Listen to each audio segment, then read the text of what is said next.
Good afternoon, friends. 15 years ago,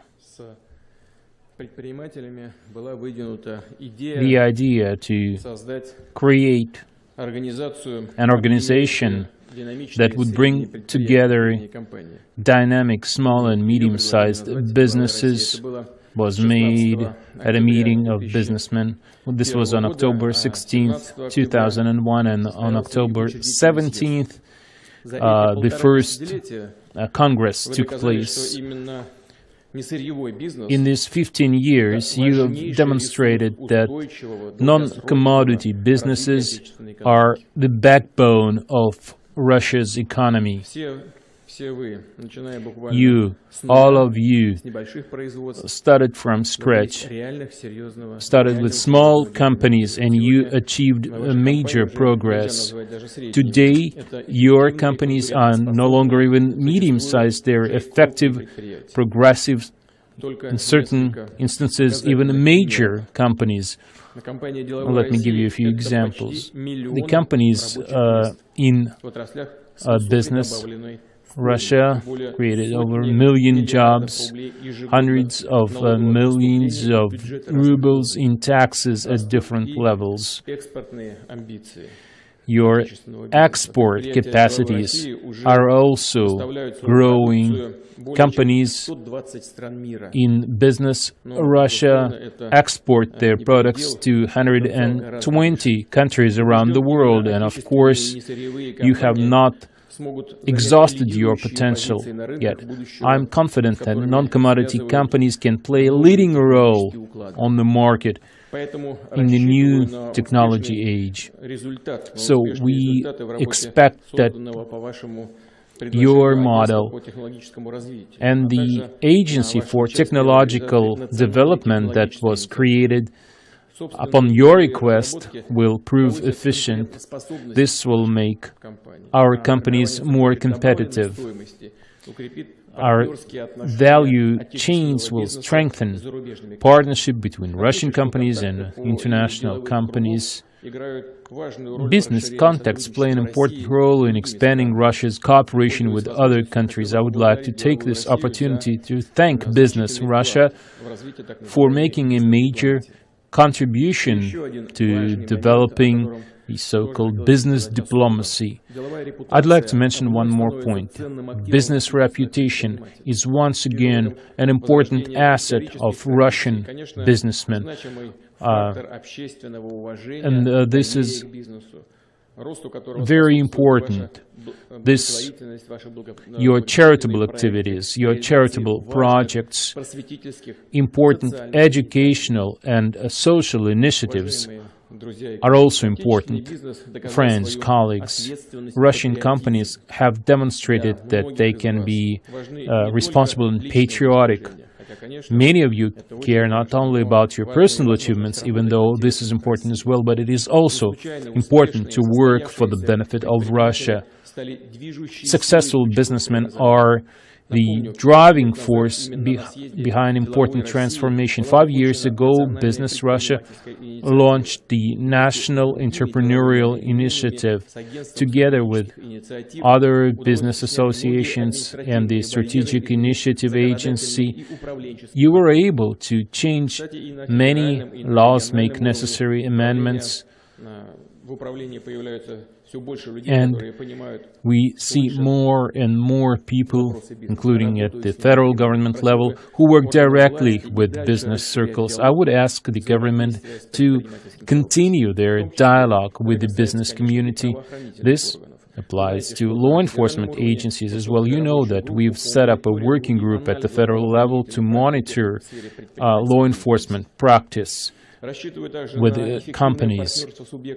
I also expect that different provinces will work to create favorable business environment locally. We set up special offices, project offices in different parts of Russia for this purpose. And then at the next meeting of the State Council, I suggest we consider the situation in different parts of Russia and what we need to do to make sure that we have a favorable business environment across the entire country.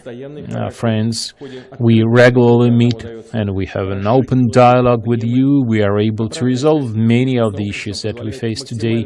This kind of feedback from our businessmen enables the government to make important decisions on a timely basis. It's important that we share a common understanding of national interests and we share a common approach, which is to provide maximum freedom to our companies. This is the best response to any external restrictions. There is no alternative to this approach. We were able to stabilize our economy, but of course our goal is to achieve sustainable growth, which means we need new tools, new instruments. We need our support mechanism to work in a more effective way. I suggest we enhance our export support mechanisms and work on cooperation between the government and private companies. This meeting, to me, is an important step in preparation for the State of the Nation address. Before we start our discussion today, I'd like to congratulate you on the 15th anniversary of Business Russia, and from the bottom of my heart, I wish you the best of luck. Best of luck to all Russian companies. Thank you.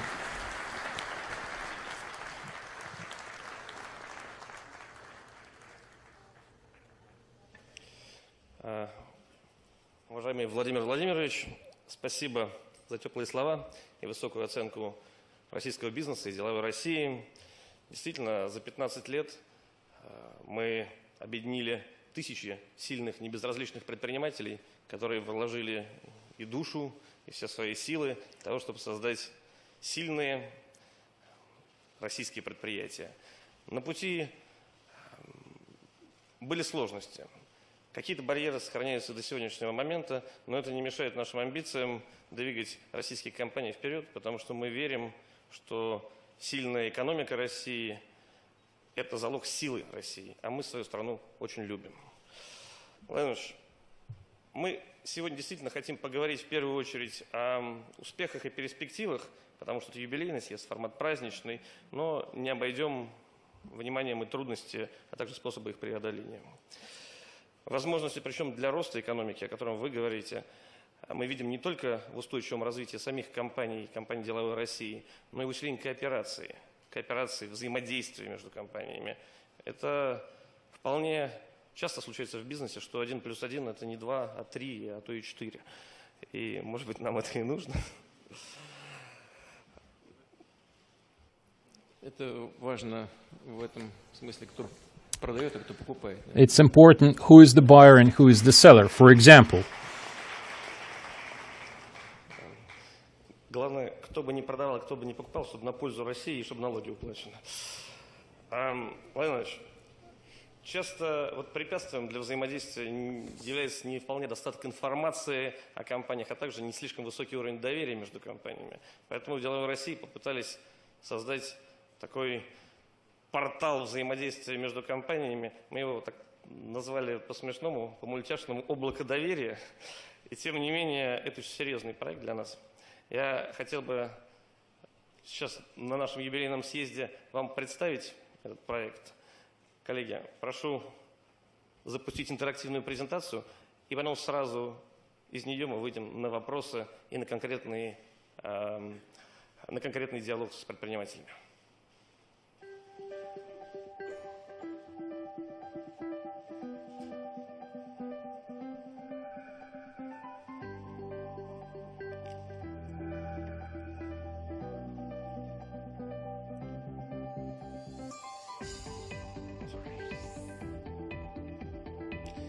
Деловая Россия в данном контексте представляет портал, который представляет собой базу предприятий наших, которые отсортированы как по принципу отраслевому, так и географическому.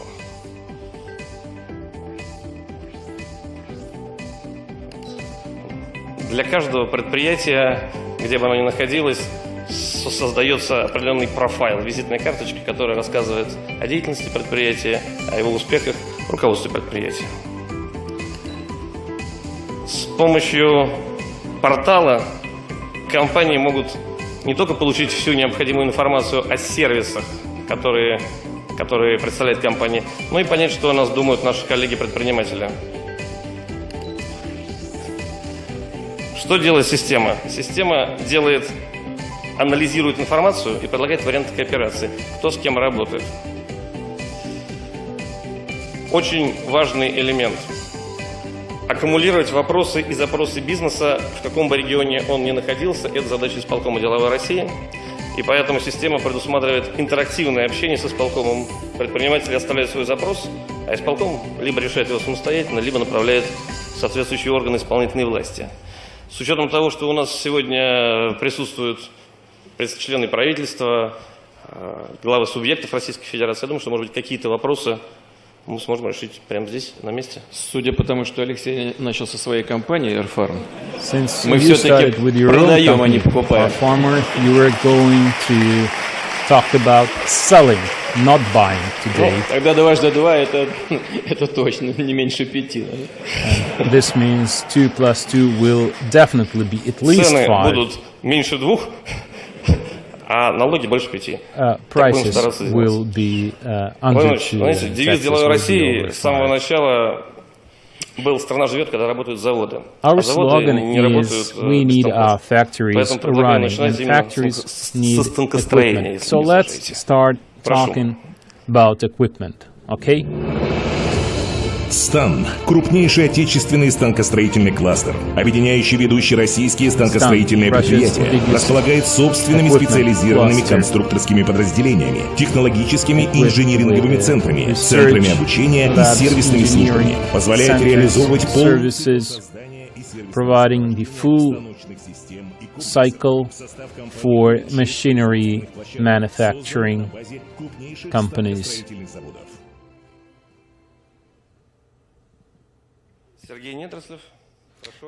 Sergey Nedroslev. Mr. President, colleagues, I'd like to say that it is very important for us to have access to loans. And we would like to point out to you that there are certain barriers. We are not talking about the interest rate. Of course, it's market-based, but there are certain restrictions that possibly we can remove, and this will facilitate our work. For example, the central bank allows to use collateral only if it can be sold within 6 months. And our normal collateral is our facilities, our equipment. And if it's more than 180 days, then reserve requirements are very high, which makes loans very expensive, and companies are no longer able to afford them. We suggest increasing this term from 180 days to 360 days. This will make loans more easily accessible to our companies. And maybe also there is Rule 256, which regulates the issuance of loans. And if taxes paid in a year are under 10% of the loan, the bank has to increase the reserve to 100%. This is for a year, in 1 year. And this will apply to new companies, to greenfields, and special tax regime companies, and many SMEs and high-tech companies which employ small numbers of people. So we would like to leave the requirement as it is now, not introduce this new requirement. And there is one more thing. Reserves for loans issued for a period over a year. Currently, there is no reserve requirement for that, but starting with January 1st, 100% reserve requirement will also be introduced. Many high-tech companies have long cycles. For example, certain kinds of equipment can only be manufactured in a period of 2 years. And we need that as well. So we would ask you not to introduce this new requirement as well, because this will make the situation even more difficult for us.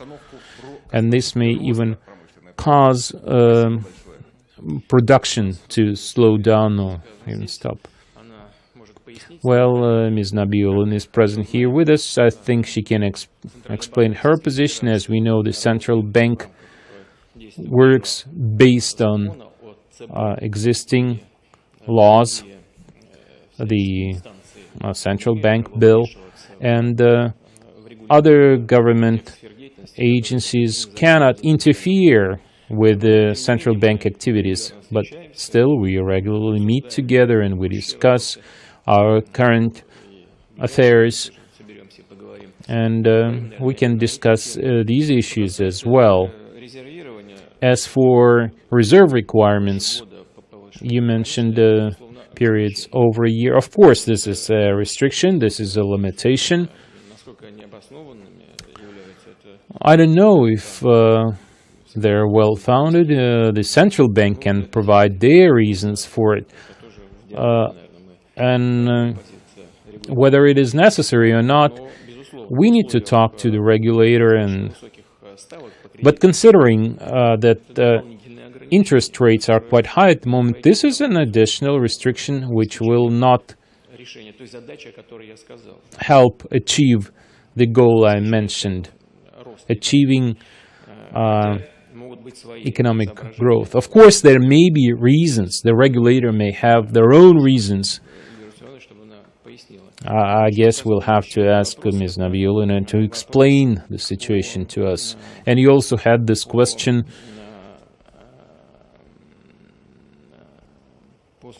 You had a question on...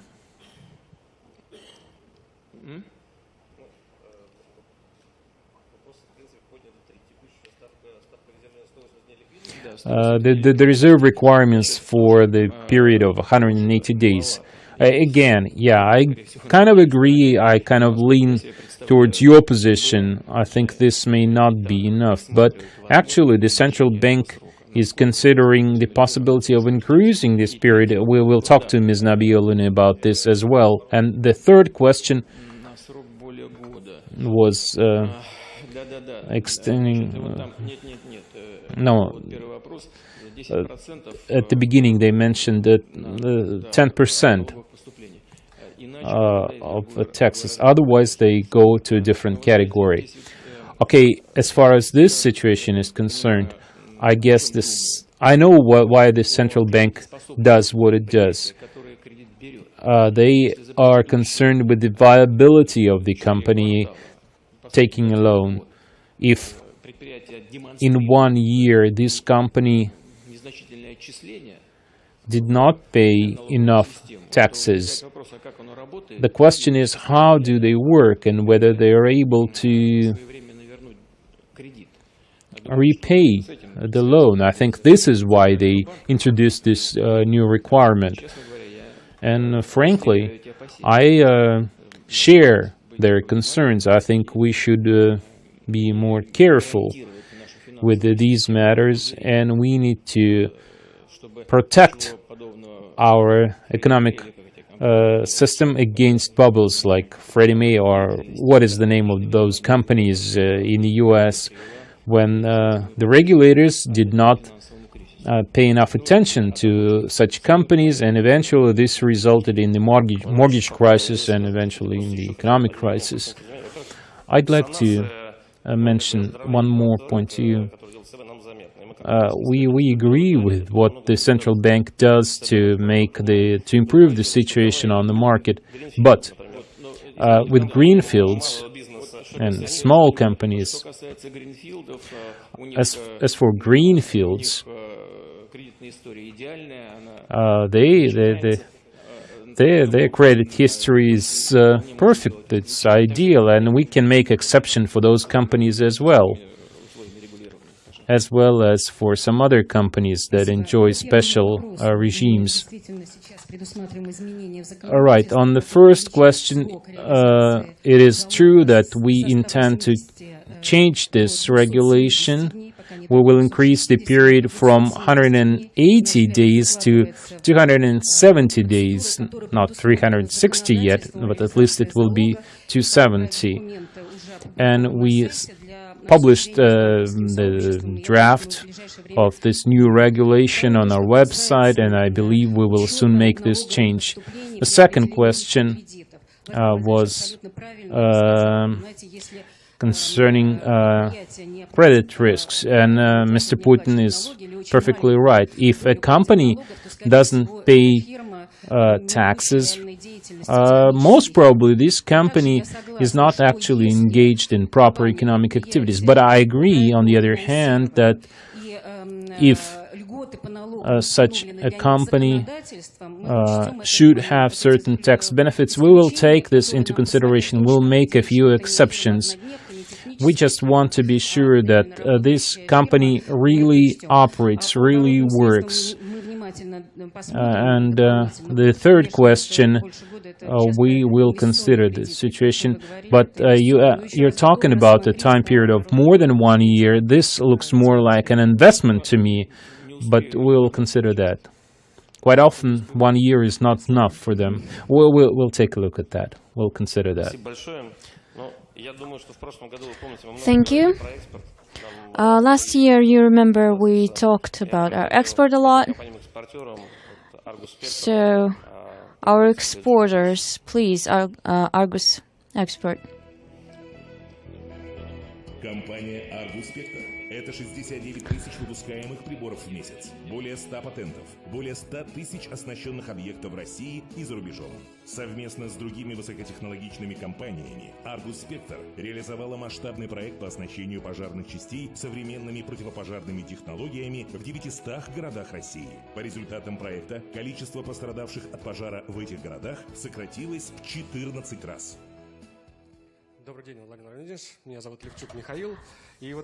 Hello, Mr. Putin.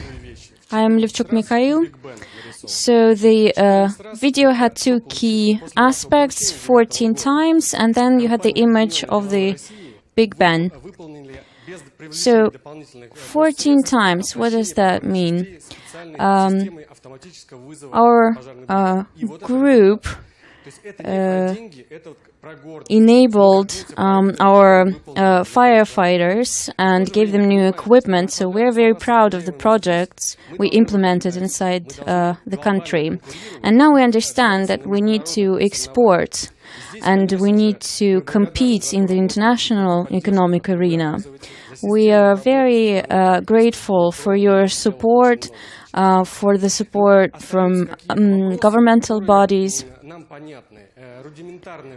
There are some issues left, though. We've been working in Europe for 10 years, and our equipment was used for Big Ben, and now all the English lords and ladies can look at it. Well, there is this practice.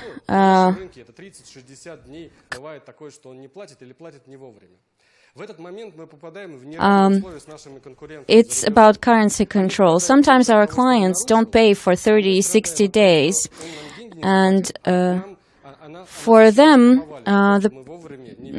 the problem, there is also a problem, but we get fined for not getting our income inside the country.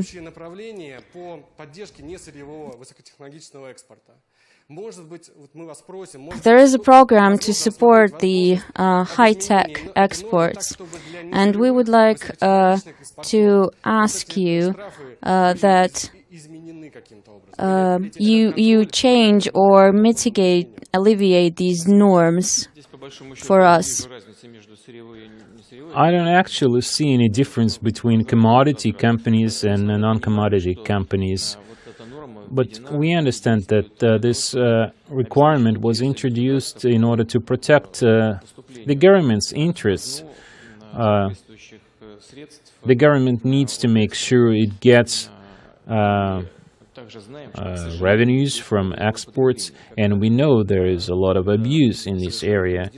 Sometimes companies sign contracts, and the only purpose of those contracts is to take their capital out of the country. They don't actually sell anything, they just use these false contracts to move their capital out of the country. So right now I cannot give you a definitive answer, but in principle I agree there is a proper word you used. It's rudimentary. It's certain rudiments that contradict the existing order of things, our practice, our practical situation. And the situation on the markets actually changed very quickly. We did not offer our products very much on international markets before, except for what our defense companies manufacture. And currently we have many IT products and many other products we can be proud of. So we'll take a closer look at that and we'll certainly get rid of those rudiments. But we've got some members of the cabinet present here, so let's ask them to work together. Let's work together with our businessmen. Let's take a closer look and let's talk to regulators, and maybe we need to adjust something. Maybe you're right, and we need to make those changes because we need to create favorable environment for our companies, including exporting companies. This is one of our key areas. We'll certainly take a closer look at it.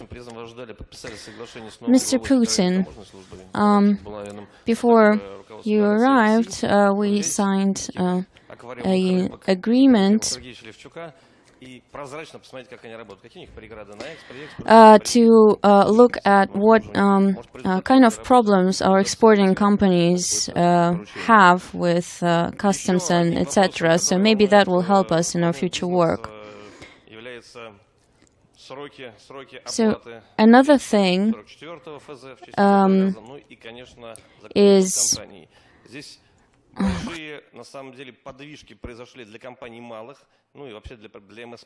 government contracts. There are some efforts taken to develop small businesses. Well, here we have also big corporations present. And please, next video.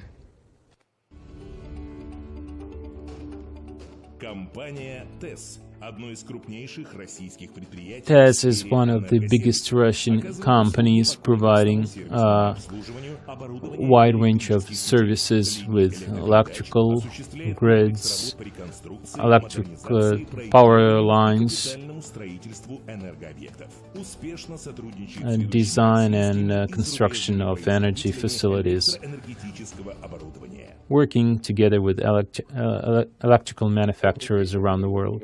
Mr. Putin, our company works with three kinds of customers: private companies, government contracts under Law 44, and companies operating as per Law 223. We are able to work with private companies very well. That's our backbone. But there are certain problems with government contracts. With the small businesses, there is a 30-day limit for payments, and this does not apply to other companies. And I would ask you to make this requirement apply to bigger companies as well. And there is another problem with government companies, government corporations. They set their own rules for commissioning, and very often we have a situation when we have completed our job and we can't get paid for a very long period of time. So I would ask you, Mr. President, to help companies working under Law 223. We need standard contracts for those companies which would set clear rules for commissioning the work performed under the contract. What you mentioned, on the whole, it works, fortunately. Our major government companies can purchase goods and services from small and medium-sized companies. Their share is up to 10%, and we plan to increase this share from 10 to 15%.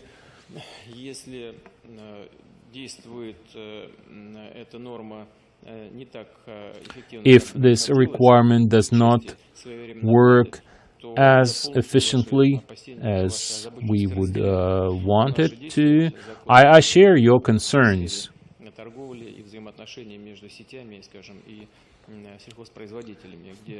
For example, for agricultural companies and retail chains, there is a certain time period. I think for small companies, it's 30 days. They should get paid in under 30 days. Now you're saying that medium-sized companies have similar problems. We need to address that, and I would ask the government to change existing laws to make sure that we don't face such problems. We'll certainly take a look at it. Another important thing is not just to have a requirement, but monitor how it's implemented. Our colleagues from smaller businesses complain that there are norms, but they don't work. Well, if regulations don't work, we need to consider punishment for those who violate those regulations. So let's take a look at it. Thank you very much.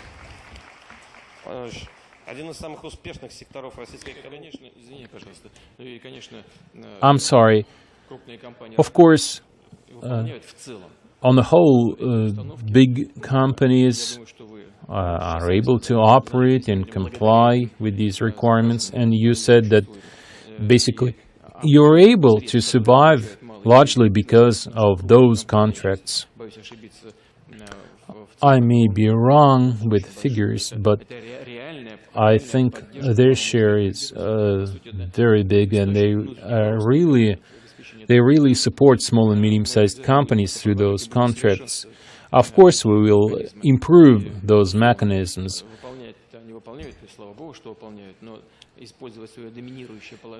They certainly can't use their dominating position on the market in this way. Thank you, Mr. Putin. One of the most successful economic sector for us is IT sector. And last year we asked you to support projects in this economic sector. Please, next video.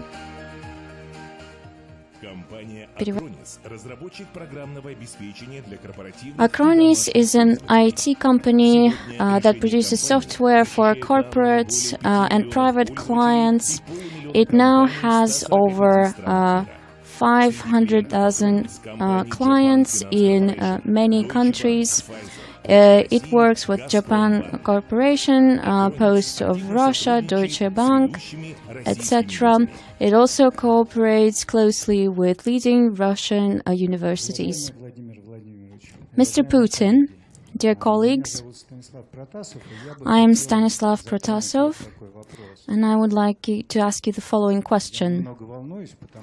I'm a little nervous because I only wore a suit and tie on a graduation day and on my wedding day, and those were two very important events for me. I hope today will become one as well.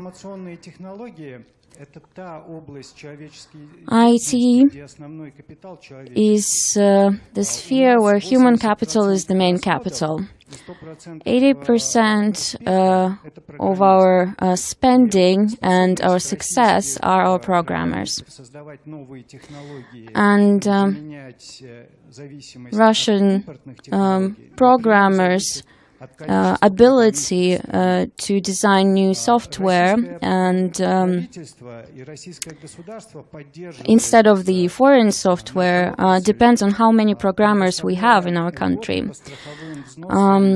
The government supports us by giving certain benefits when it comes to budgetary funds. So, as a result, in the last 5 years, we saw an increase, 1.5 times increase in the number of programmers. It was economically justified as well. Our sphere grew 2 times in the same period of time. I know that last year you supported the idea to continue supporting our sector. I thank you for it, and I think we need this support. But it's also important that all Russian programmers would be able to have access to it, including the companies that work in the exporting sphere. I mean, each and all programmers that work and live in Russia. This is the kind of subject we all like to talk about, the government and me personally, because we actually worked together with you. We came up with these solutions that boosted growth in this sector. And you are right. Please take your seat. We closely monitor the situation in this industry, and we intend to maintain the pace of growth that you and your colleagues have demonstrated. You mentioned that the industry doubled from 230 billion rubles, I think, to over 500 billion rubles, and also tax revenues grew more than doubled. I'd like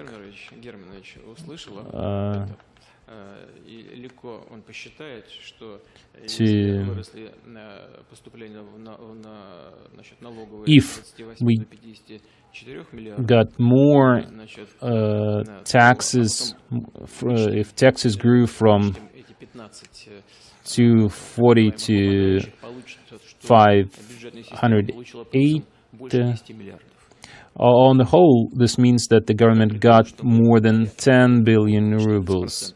And this despite the fact that we gave this tax benefit of 14%, but without this tax benefit, we wouldn't get those 10 billion rubles. This is crystal clear. Of course, not always tax benefits are as efficient as in this case, but in this particular case, it worked the way we intended. So the government is currently looking into the possibility of extending this benefit until the end of 2023. I hope that soon we'll make necessary changes to the tax code. You also mentioned extending this benefit to companies that provide services, do promotions, and so on and so forth. We can look into that, but this would require that the government should consider all pros and cons. I would say this is possible, but this should only apply first to Russian companies, and second, this should only apply to companies engaged in this particular kind of economic activity, not some other things. So, very soon, I hope the government will complete this work and you will see some results.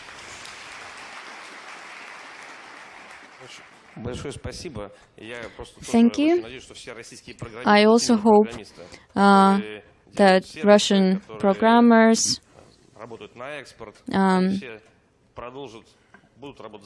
will continue to work here in Russia and will strengthen our positions. And we just got back from India, and they are very famous for it, but it's very hot there. It's plus 34 degrees centigrade. It's very hot, very hot. And they have those flying dogs or flying foxes. I don't know what you call them. We call them bats. But anyway. Okay, we won't let our programmers go to India. Yeah, actually, those dogs, they're not dangerous. But this is not something I think. I heard it from other colleagues, people from developed countries. They say when they need to talk to some specialists, when they need some major calculations, they go to India. They use Indian programmers because this sector is very well developed in India. This is an English-speaking country. So when it's nighttime in the US, their branch offices in India keep working. And we can actually do the same thing here because we have 7 hours difference between Moscow and Vladivostok. But when they need some deep research, they say, we go to Russian specialists. So congratulations to you on that. Programmers probably exhaled happily. So now we need to find those tax revenues, because losing them is easy. We have some proposals regarding that as well. Video, please. Video is the leading company that sells electronics and equipment in Russia. It's one of the biggest companies in this segment. It has 388 stores in over 100 Russian cities. The total number of employees is over 15,000. Hello, Mr. Putin, dear colleagues. I would like to ask a question about trans-border trade. The actual problem is not about borders, though, but about the equality between Russian and foreign manufacturers. So, when Russia orders some good, in Russia people order some goods from foreign manufacturers, they get it through post. The thing is that when we produce something on the Russian territory, we include in the final cost our taxes, etc.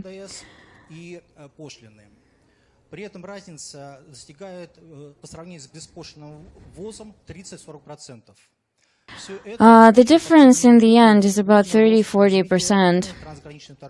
So, in the recent years, we've seen a large increase in the transborder trade.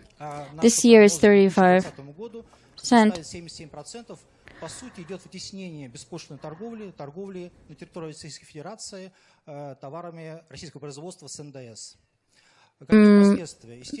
Basically, the goods are pushed out of our market.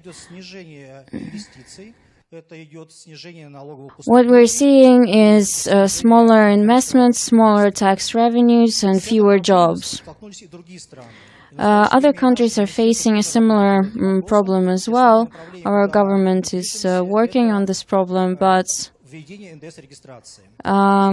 We're thinking about introducing VAT registration, meaning deducting it on the territory where the consumer lives, meaning in Russia. A similar mechanism will be introduced on January the 1st, 2017, on services provided by foreign companies online. We would like to ask you to intensify efforts to resolve this issue, because if this trend continues, then we think that in 4 years we will lose 440 billion rubles. НДС войдет в цену товарам. И покупателям России, российским покупателям не придется на почте оплачивать дополнительные пошлины. So if this proposal is adopted, Russian customers and clients would not have to pay customs duty when they get their post. You know, we discussed this issue only yesterday with the CEO of Sberbank, because he's got a very good proposal on working together with the Russian and international partners on this issue. So let's actually ask, yes, please. The government is actually working on this issue, so we discussed this matter with our colleagues, with our partners in the Eurasian Economic Union as well, because these issues need to be coordinated within the EAEU, and we basically achieved a common understanding on what we need to do to avoid losses and to help the sector develop effectively.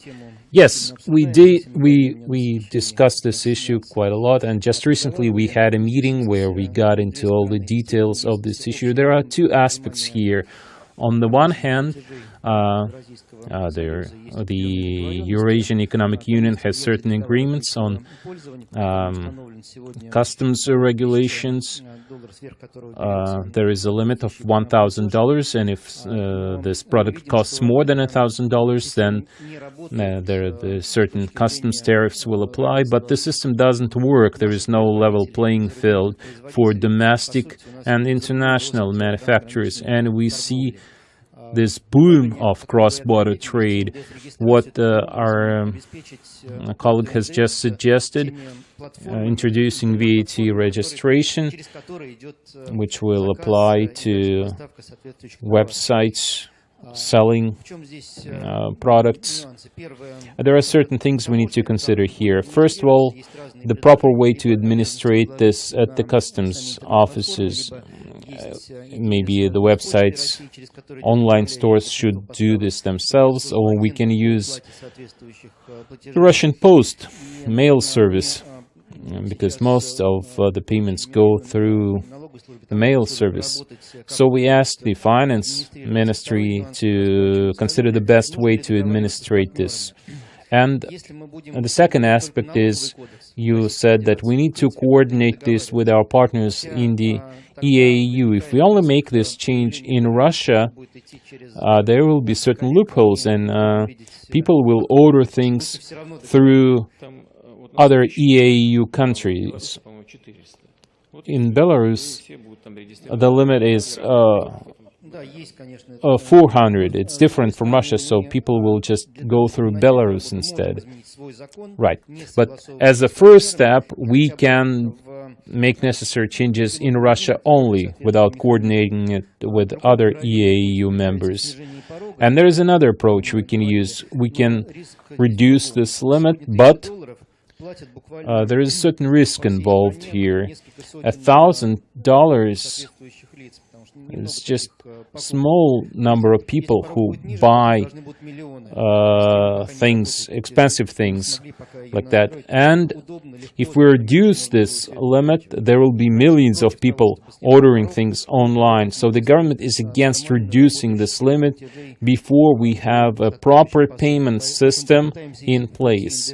So we will, I guess, introduce VAT registration. We'll provide necessary regulations before the end of this year. We'll watch the payment system, see how it works, and then we'll introduce VAT registration for goods. I would also ask Mr. Dvorkovich when he expects, because I actually asked the government at the beginning of this year. Well, like I said, for services we introduced the change to the tax code. This was done on January 1st. For services provided online, VAT will be paid, and will make necessary changes to legislation before the end of this year. That's our plan. Thank you.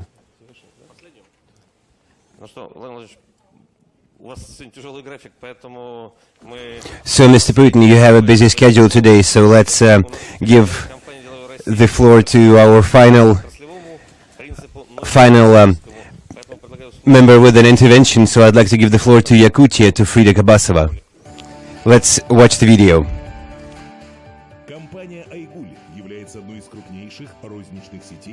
Ayguli is one of the largest retail networks in the Yakutian market. It cooperates with over 60 suppliers all across Russia. The total space occupied by its facilities is about 55,000 square meters, and it offers over 60 tons of groceries to the food market every year. Dear Mr. Putin, my name is Frida Kabasova. I'm from Yakutia. We have a lot of stores there, and we're happy to sell products of domestic producers. The products of farmers and fisheries are especially popular, but in a place such as Yakutia, it is difficult for fisheries to produce high-quality products given our climate conditions. But we are doing a good job. The question is, when these producers try to reach the consumer, they face double taxation. Here is why. Local producers mainly enjoy a special local tax regime. They don't pay the VAT. And while producing, they have to buy services with VAT included. Tractors, fodder for animals, or nets and boats for fisheries. And usually the regional budget pays for the VAT. But when their products come to retail networks, the retail chains, they add not only the VAT, but also the a tax from the entire cost, which goes to the budget, and this drives upwards the end price of products. Thank you very much for the special tax regimes, Mr. President. They work brilliantly, they're very reliable. But let's add one more thing. For farmers and for fisheries to be able to pay VAT while retaining all of their incoming VAT returns, while still enjoying their special tax regimes. Thank you. Just like the other questions, we have often discussed this question with the government. What you mentioned regarding those special tax regimes, there is contradiction there. On the one hand, producers have certain tax benefits, agricultural taxes and so on, and on the other hand, You're saying we should also help them with VAT. Well, you and I understand it is possible that regional budgets may suffer as a result, and at this point the government hasn't been able to find a solution to this problem. Of course, we should remember that this contradiction does exist, and we do need to do our best to resolve this situation. So far, the government hasn't been able to do that. Maybe Mr. Siluanov came up with an idea as we were talking, you and I. Mr. Siluanov, were you able to think of something? Thank you, Mr. President. As a matter of fact, there already is a solution here. Our colleagues can choose one of two options, choose between taxation regimes. One is most simple. It doesn't require keeping the books and keeping track of your VAT payments by paying this single agricultural tax. Otherwise, option number two is these general terms, but with special benefits.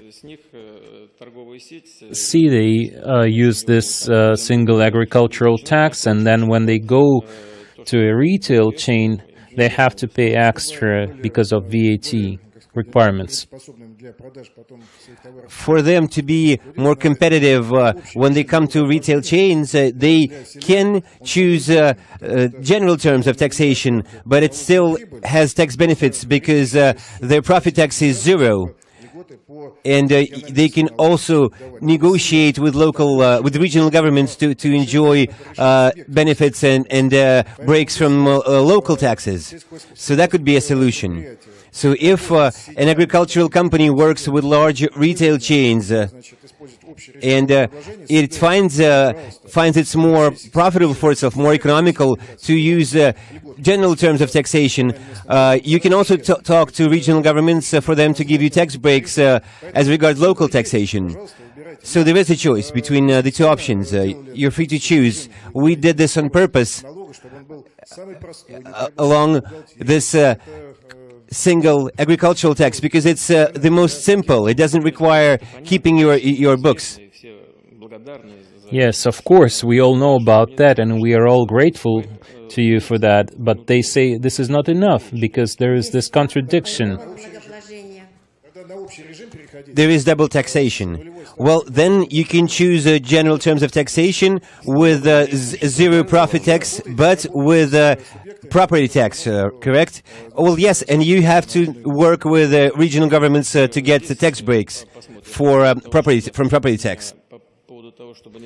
Well, maybe there is something we can do instead of transferring this to the regional level. We can take a look at the situation and we can offer some generic solutions. Maybe a pilot project for the frosty Yakutia. We are willing to participate in a pilot project. We are usually very careful about tax benefits on a federal level for regional taxes. No, we don't have any benefits at the federal level. This is against the law, but we can look at possibility of introducing some additional instruments. We shouldn't impose anything on provinces. Well, you can work with Yakutia as a first step.